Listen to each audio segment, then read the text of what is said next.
Essa semana eu queria falar a respeito da importância da chuva. Mais especificamente, eu queria falar a respeito da importância da chuva no Estado de Israel. Durante a época da história de Israel, após o êxodo do Egito, a terra de Israel era enorme, mas era muito árida. Era quase como um deserto. E os judeus sabiam que, ao contrário dos egípcios, eles tinham o rio Nilo para irrigar suas plantações, Israel era completamente dependente de chuvas. O nosso texto que a gente vai ler está no livro de Levítico, capítulo 26, versículos 3 a 5. Se vocês andarem nos meus estatutos e guardarem os meus mandamentos e os cumprirem, eu lhes darei chuva na estação certa, para que a terra e as árvores do campo produzam os seus frutos. Na verdade, sua trilha vai durar por você até a vindima, e a vindima vai durar até o tempo da semeadura. Quando visitei Israel há muitos anos atrás, eu lembro-me de ter ouvido o guia turístico descrevendo a abundância da colheita em Israel. Eu nunca havia experimentado frutas e verduras tão deliciosas e frescas antes. Na realidade, aquele pequeno pedaço de terra fornece alguns dos mais belos produtos agrícolas do mundo inteiro. Eu acho interessante que de todos os lugares do planeta, Deus viesse a escolher para o seu povo escolhido uma terra que depende completamente da chuva para produzir colheitas bem-sucedidas. No entanto, na realidade, o Santo Deus de Israel provou mais uma vez que ele conhece o coração do seu povo. Porque se ele tivesse escolhido o Egito como a terra prometida, o povo teria dependido da sua própria habilidade para canalizar as águas do rio Nilo até as suas plantações. A chuva não seria necessariamente imprescindível para todos os anos para eles. No entanto, é o contrário. O sucesso de qualquer estação de colheita em Israel depende completamente da chuva e não de rios. Seu solo fértil, se eles fossem como o Egito, teria que depender completamente só do rio Nilo e não das estações de chuva.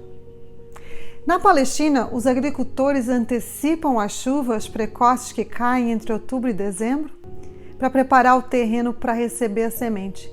E depois, mais tarde, as chuvas caem em março e abril, um pouquinho antes da colheita, preparando a terra para a colheita maravilhosa do Estado de Israel. Os profetas nos lembram dessa dependência de Israel em Deus por causa dessas chuvas, que trariam a provisão necessária de Deus. Isso você encontra em vários livros. Você encontra isso em Deuteronômio, capítulo 11, Jeremias, capítulo 5, Joel, capítulo 2, Tiago, capítulo 5. Em cada uma dessas passagens de escritura, Deus nos lembra que é Ele que faz a chuva cair na estação certa. Então, parte da aliança de Yahweh, o Deus da aliança, diz que ele seria para sempre o provedor das chuvas para Israel. A recompensa para cada ano de Israel dependeria de 3 coisas. Número 1, da fidelidade de Israel para com Deus. Número 2, da chuva misericórdia de Deus. E número 3, do tempo perfeito de Deus para mandar essas chuvas. Se ele enviar a chuva um mês antes, o solo não estará pronto. Se ele enviar a chuva um mês mais tarde, as colheitas não sobreviveriam.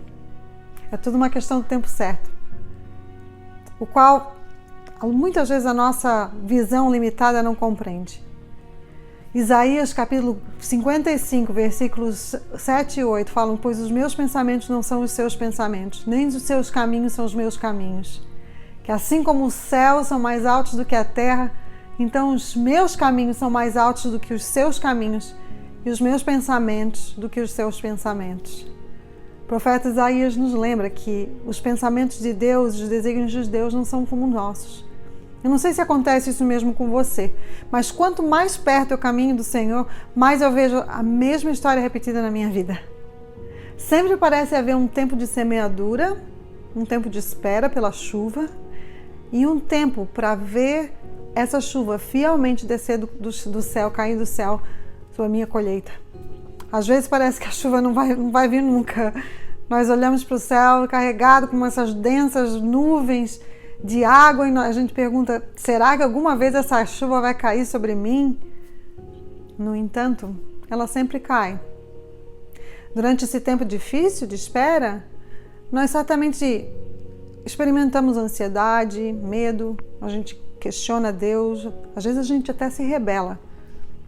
Eu já assisti as minhas colheitas diminuírem e a esperança desmaiar dentro do meu coração. Muitas vezes.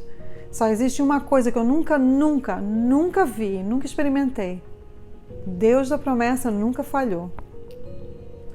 Minha amiga, meu amigo, você pode estar passando por um momento de ansiedade agora, enquanto você espera a chuva de outubro cair sobre a tua terra quente, seca e carente. Pode ser que você esteja segurando aquelas últimas uvas da sua colheita, como o versículo de Levítico falou.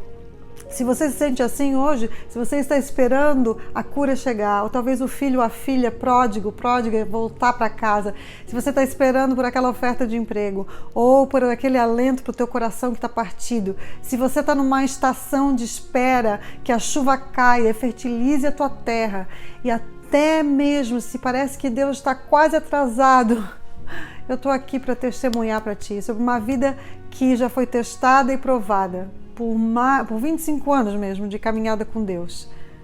Na estação certa, Ele mandará a chuva. Na estação certa, no tempo dele.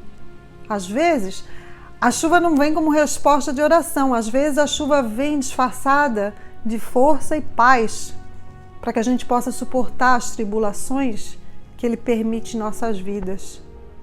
Mas de uma forma ou de outra, seja a chuva que Ele manda em forma de provisão material ou espiritual, a certeza que podemos ter é que nosso Deus fiel nos mandará a chuva para nossa alma, para nossa terra no tempo certo.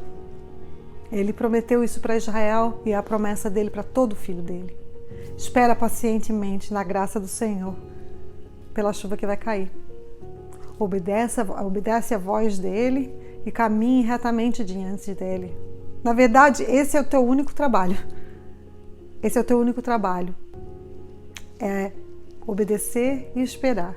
Essa é a semente que você planta no chão, a tua adoração e obediência sacrificial. A chuva é dele e somente ele pode fazer chover. Então, meu irmão, minha irmã, olhe para o alto. Levante as tuas mãos em oração e grite para as nuvens acima de você.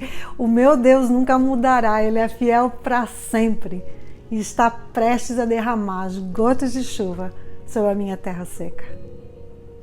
Deus te abençoe.